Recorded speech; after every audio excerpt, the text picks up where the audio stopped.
Hello anh em, vào việc thôi. Lên hình nào, kết nối tốt, wifi ổn, đang quay vòng. Hút, quay lại 1009 nhá.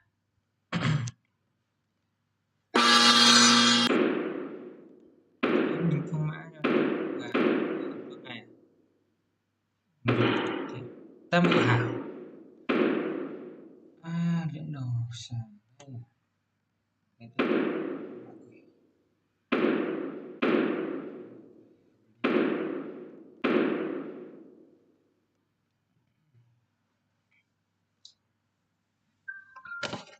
Em dấu yêu ơi ơi ơi ơi ơi ơi.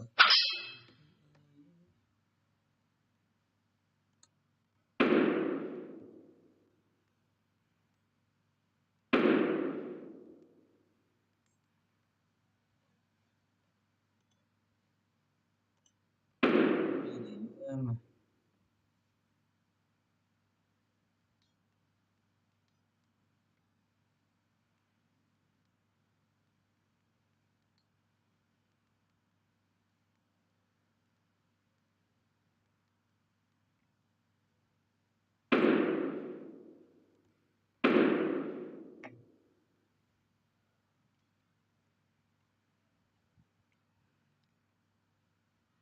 con ngựa chạy đâu? Nói, vụt, ăn tiếp. Có tiền, không xuất xe, đánh một mình à? Chiêu à?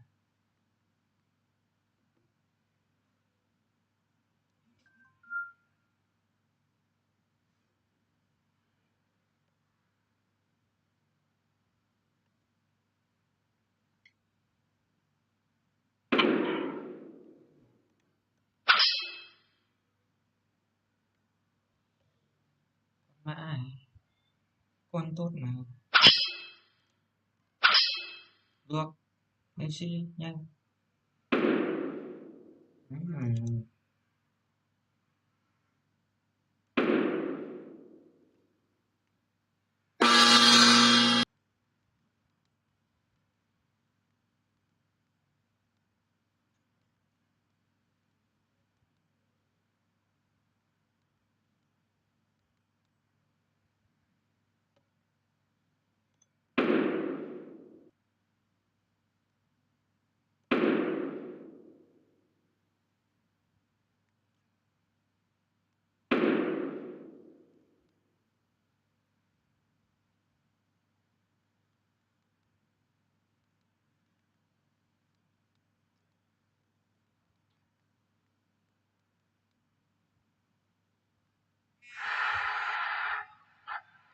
Nhỉ.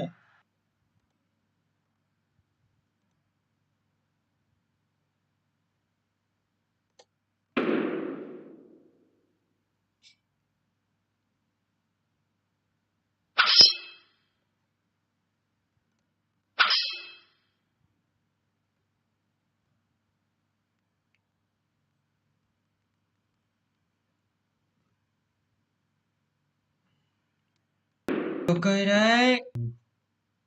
Yo yo yo.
Enggak kan ke anak coba cun-cunnya.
Udah, udah.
Tôi vẫn cờ buồn cười nhẹ. Được đã. Mày chết nhở.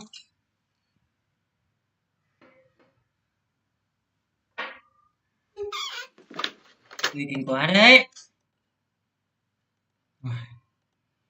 Tâm lên 2000 hôm nay. Thằng nhỉ.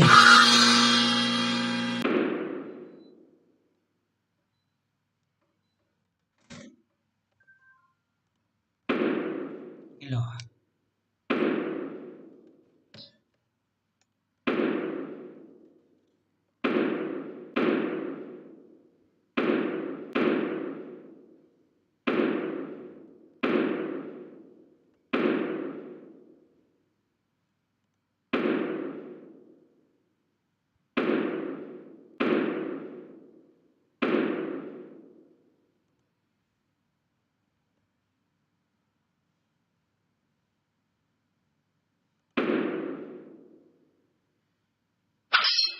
Ơ.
Hay quá.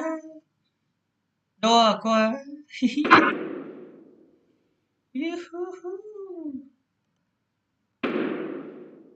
Nó rất kín trong tim.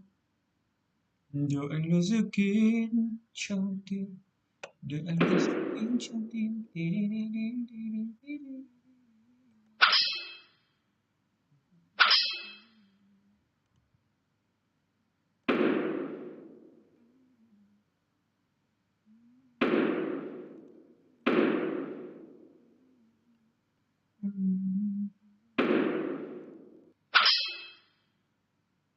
Dù chia chia dù dù và chia chính nhớ em đứng bên ai kia khóa kia.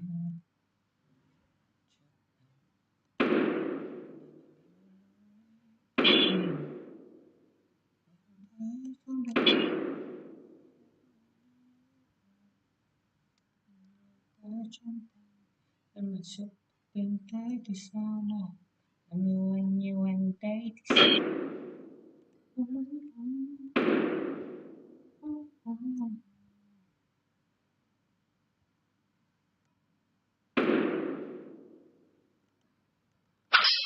Vụt.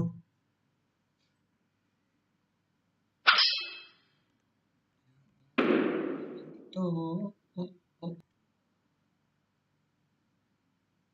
Có lên. Good boy.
Quân đi lao hồng mây trời rất đẹp, chính xác em đang đi một đôi anh bên bên kia hoa bắc kia.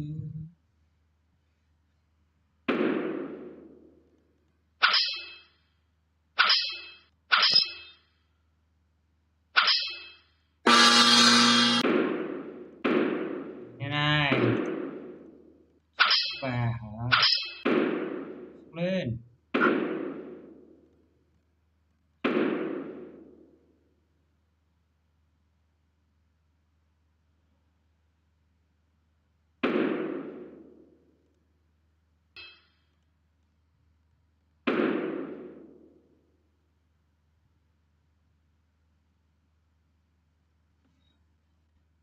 chú Phong.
Ô, ơi hút luôn.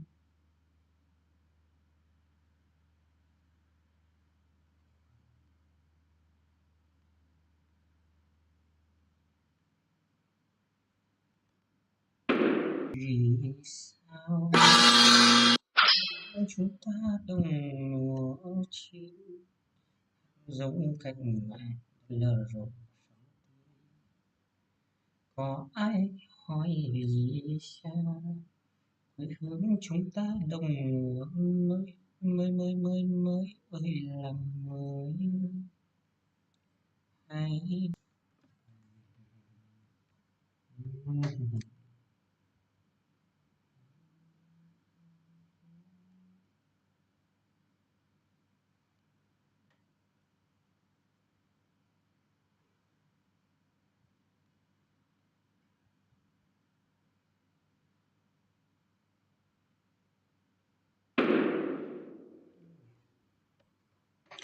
Đấy.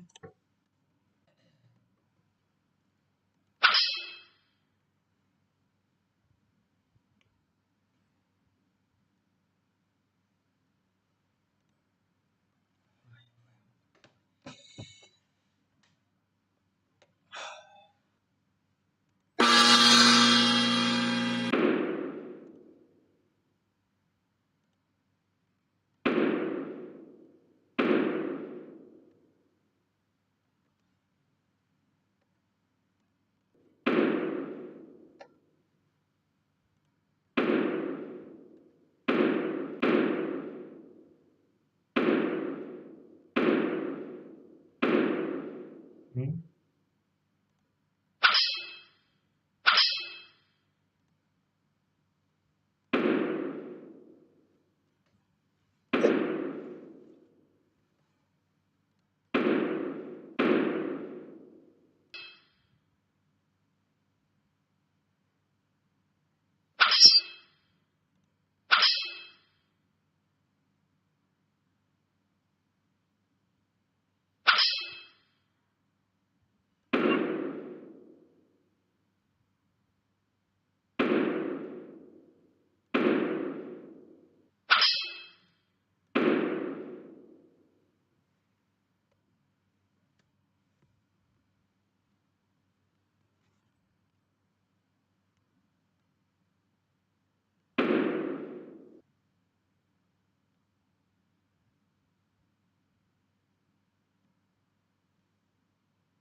Tốt.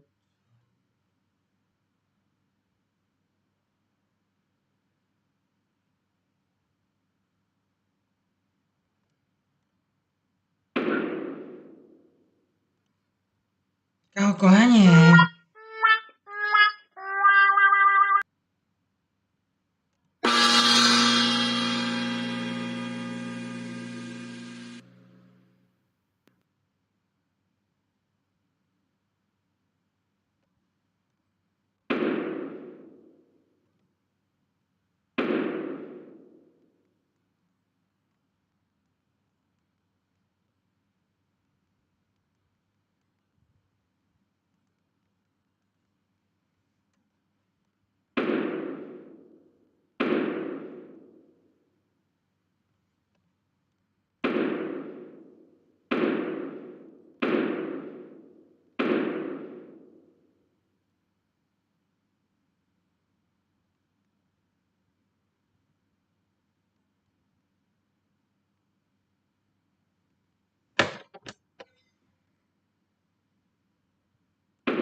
Tốt ngay à? Không vội nhỉ.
Đấy rồi.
Nhanh ơi. Anh ơi, Ờ, alo anh đây. em thấy anh alo đấy em mới gọi lại cho anh luôn. Tại đang ấy mà. À đấy à, Cường cái tiểu thật. Cường tiểu thật đấy. Công nhận. Cường. Nói chung là luyện tập thì được nhưng mà còn phải luyện tập lâu. Đây có phải ngày 1 ngày 2 đâu. Anh nghĩ là anh nghĩ một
Cái sai nhỉ.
Cái gấu nhỉ.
Thấy chưa?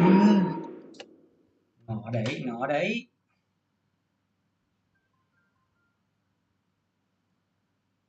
Ô,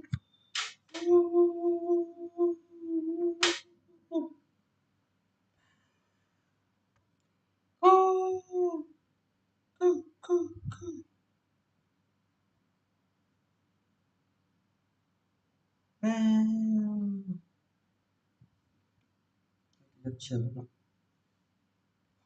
quá.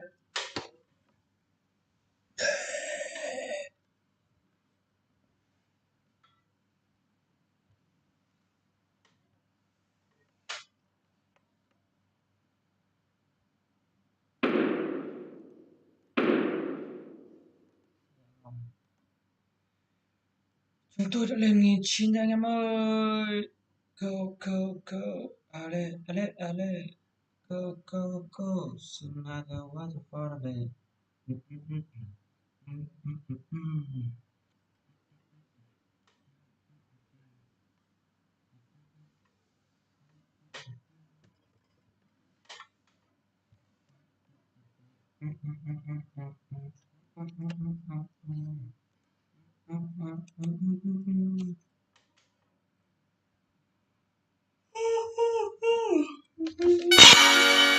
Nhá. Sớm luôn. Hình danh à?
ơi.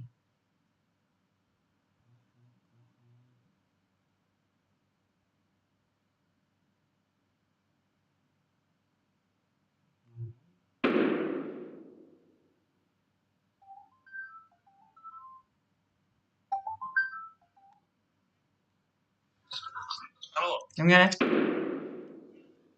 hôm nay đánh hội lớp 7 phút đi Lưu Vâng. Lưu gặp anh nó cũng kêu gọi nóng nóng Bị giờ à? kỹ chưa? Nhưng mà cuối anh chiếu cục còn đúng 1 giây, Đúng rồi. đúng 1 giây Nói chung hết anh giờ nó dừng màn hình không thì anh chiếu cục. anh luyện cờ chớp nó cho nó đánh cho nó tự tin anh ạ. Hả? Anh luyện cờ chớp hợp lý ấy, vì nó đánh nó tự tin, nó bị không bị tâm lý. Còn anh bị yếu tâm lý. Yếu tâm lý gặp cửa trên. Nó cứ Gặp kiểu cửa gì trên ấy. thì nhớ. Lúc anh đánh mà gặp đối thủ hơn, nó cứ trông có nghĩa là trông nó không có sức sống ấy. Đánh xem nó hơi buồn. Ừ. Giống em nói nó như tấn công với hậu thủ. Không phải có nghĩa là anh không nhất quán được lối chơi nhá, không nhất quán được lối chơi, không rõ ràng về chiến thuật. Gặp ví dụ ngã hồ chấp rồi nhá, Ừ. xong nó đánh cảm ơn mình Ừ. được là mình phải đánh. Đúng. Phải đánh chết. Thế mới chán. Mình không ra được nhiều.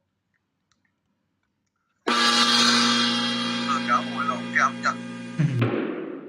Chán thật. Lúc này anh Cường thì luyện tập được, em thấy anh Cường là có thể tiến bộ được. Nhưng mà nó Anh bận quá. Không phải anh Cường không tâm lý, nhưng mà anh Cường của anh bận quá, anh không để tâm Cường. Anh Cường thi đấu anh không háo thắng như anh, thật sự. Là một trận đấu mà anh muốn chiến thắng hơn Cường, kiểu đấy. Thằng Nam mình nhận định mai 3 phút 10 phút với Cường sao? Với cả anh Toàn, mai định đánh trò chơi với anh Toàn. Rồi chấp 7 phút à? Tiếp 7 phút. 7 phút. Anh Nam nhắn tin em rồi.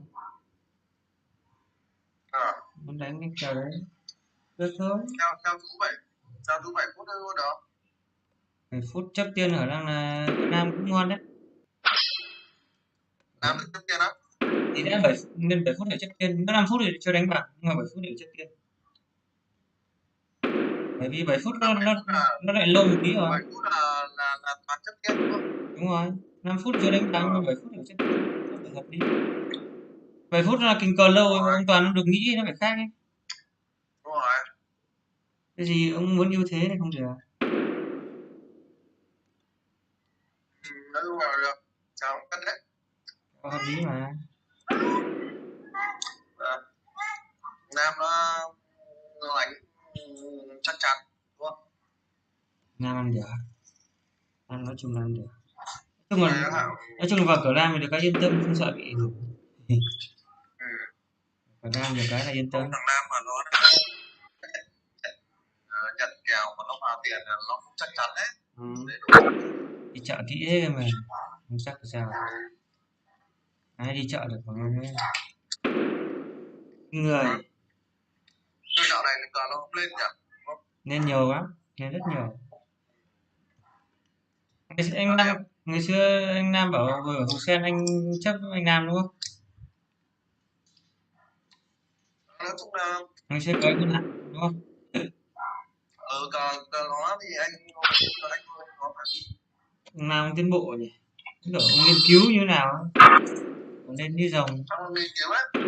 Lên như rồng. Lên sợ thật. Rồi. nghiên cứu nhưng mà cái đầu nó có sự Đúng rồi. Bây giờ anh Nam đầu anh thông minh.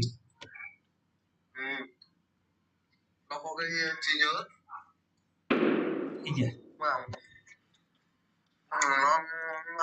Nó thực tế đấy. Đúng rồi. Mình bảo đánh trong quán cờ chứ phải cờ đâu. Cả tâm lý cũng tốt hơn nữa. Tâm lý cũng tốt hơn. Tốt hơn nhiều mặt. Nói gì nói. Mai chương trình gì không anh? Đó. Mai là thứ bảy có chương trình gì? À, mai thứ sáu à? À, đấy, 6. Mà mai xem ấy đi để còn mà còn chụp được ảnh ấy. Mai Thì ai cả lao ấy xong cái cứ làm lobby đi để mai chụp ảnh. không, máy này mạng vào rất chán, cũng sửa như thế thôi, nhưng mà nói chung là như này. Sao mạng vào chán á? Em vào em quay video xong rồi chặt pin này. Thôi được rồi, cái đại loại là em test rồi nhưng mà có dùng lắm.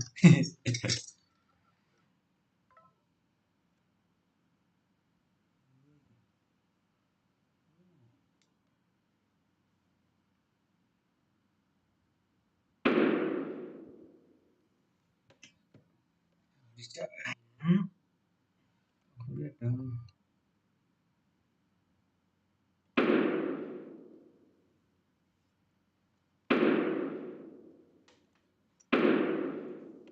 Cái này có vẻ găng co như gớm nhỉ.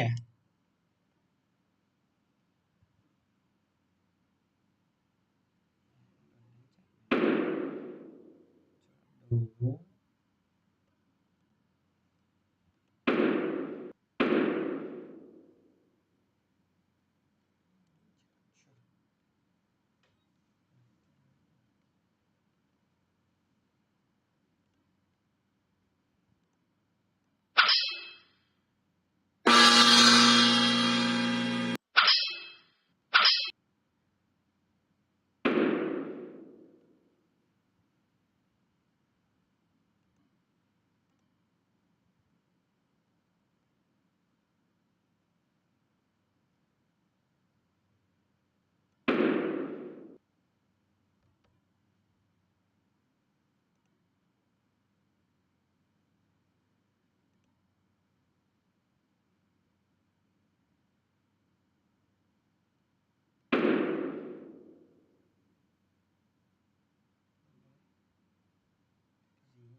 Rất mong đi.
À, lên danh.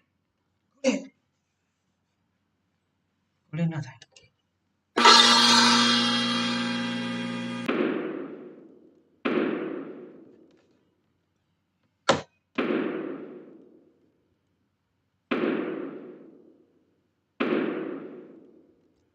Ghiền cho mình cờ thứ hai nha.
Ôi ơi, bạn ơi, làm như thế.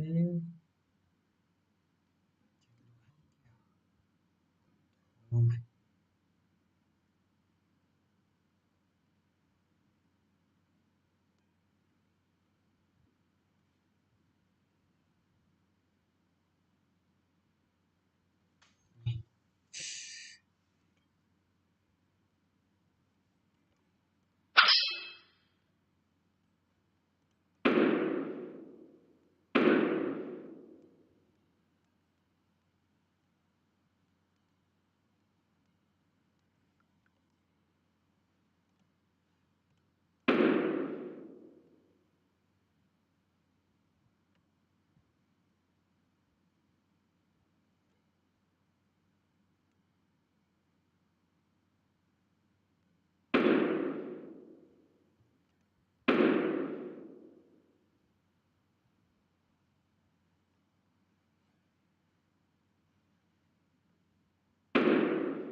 Thế nhỉ?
Ih, kalau ya, ini kya? Oh, baik,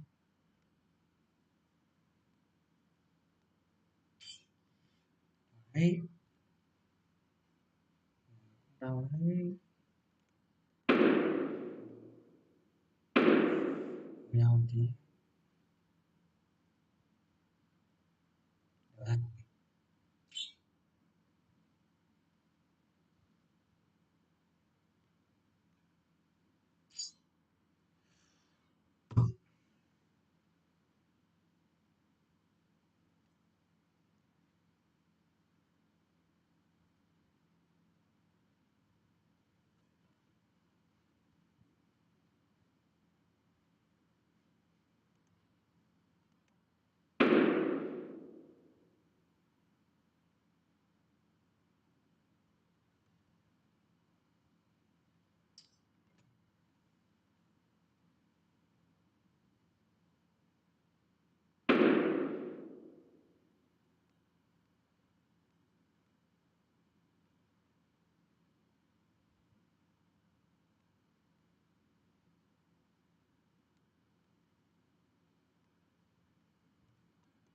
Quay luôn,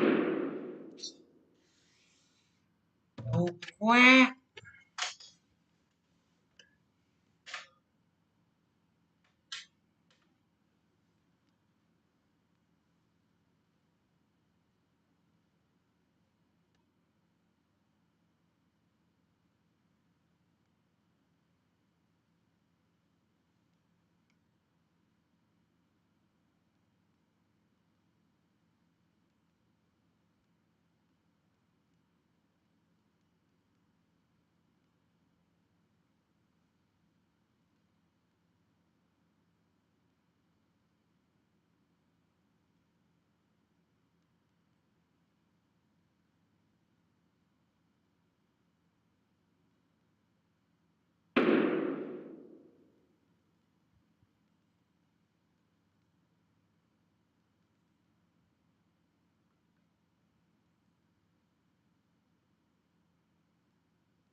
Hả?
Đấy rồi.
Ơ.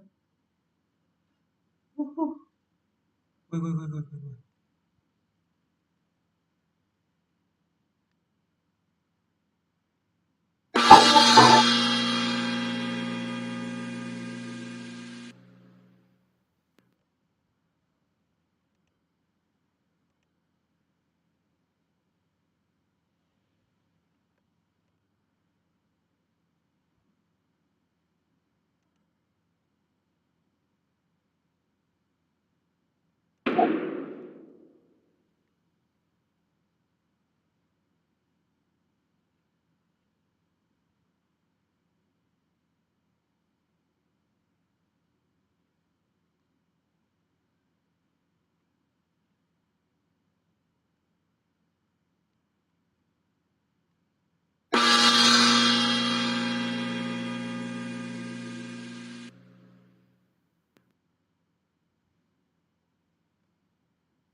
Đầu hàng thôi, khó quá. Đây này. Thì anh em nhé. Nắng ơi.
kiên trì.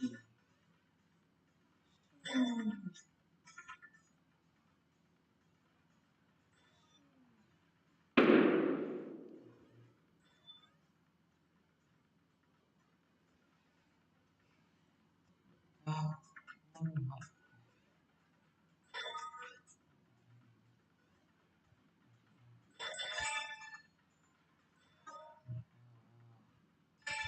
bài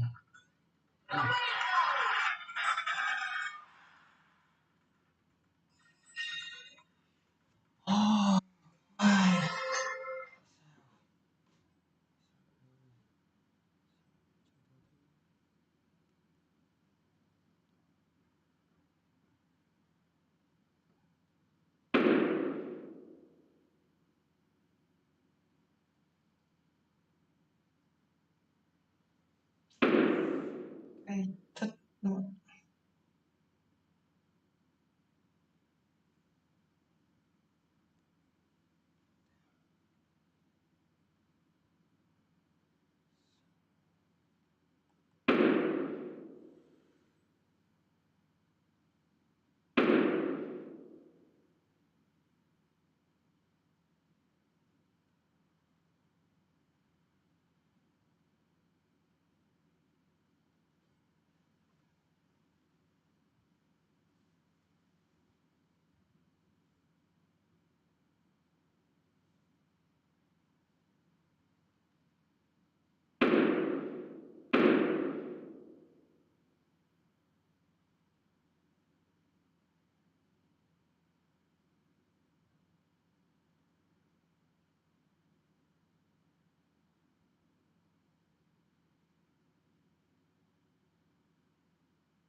Ai nói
cứ cho giải trí không ạ?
说你遇到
What?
Nghỉ thôi, thôi anh em ơi.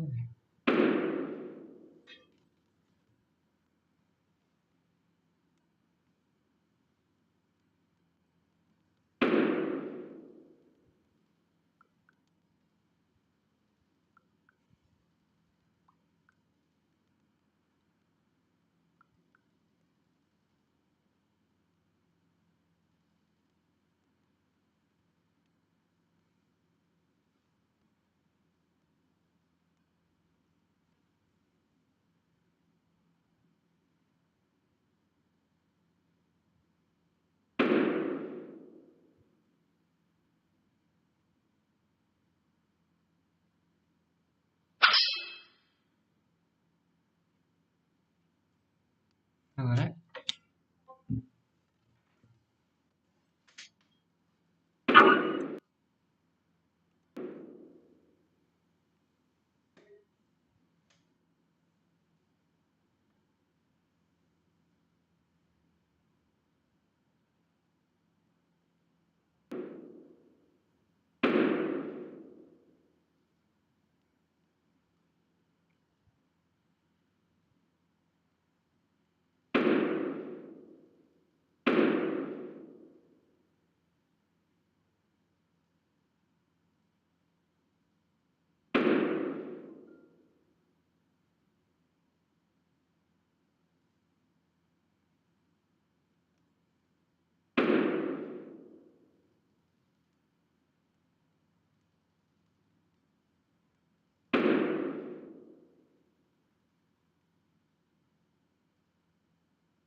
아유.